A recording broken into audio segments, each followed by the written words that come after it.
So, Jim, let's talk about one of the more iconic moments that has lived on in infamy on social media.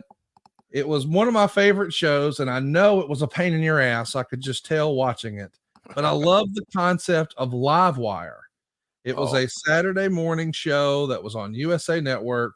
It was live from the studio, and you guys were taking calls and emails and faxes. You'd have different guests in there. Sometimes Vince Russo would pop by, sometimes Sonny, sometimes Doc Hendricks.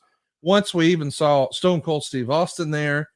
But there is a pretty famous moment that has lived on forever, thanks to YouTube and Twitter and Facebook, where a fellow named Bruce from Connecticut, or so he claimed, called in to promote ECW.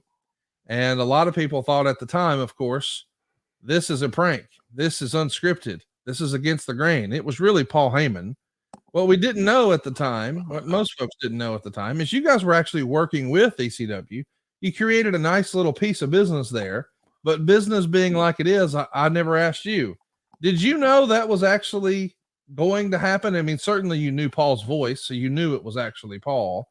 But was that something where they clued in everybody but you about it, or did you know the whole time? I think it was a surprise for everybody. Okay. Yeah, I think it was a surprise for everybody. And sure, I recognized Paul's voice, Right. but nonetheless, that was an interesting show. My only that would have been a great show for Heyman Yes. instead of me. But the Vince played upon geography.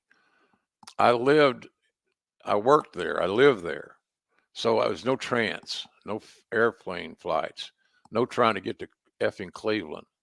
It just didn't work.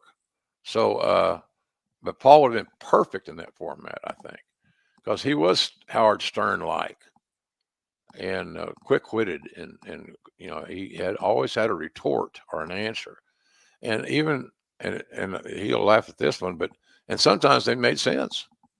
Yeah. So, but he didn't. That wasn't his. He wasn't assigned that detail. I wish he had it because now I'm working on Saturdays too. So then you have a pay per view on Sunday. Then you start all over. Monday Right. Night Raw and SmackDown, and then payroll and finishing payroll, getting it back to Stanford. But that would have been a great show for Paul because he would have been perfect in that format.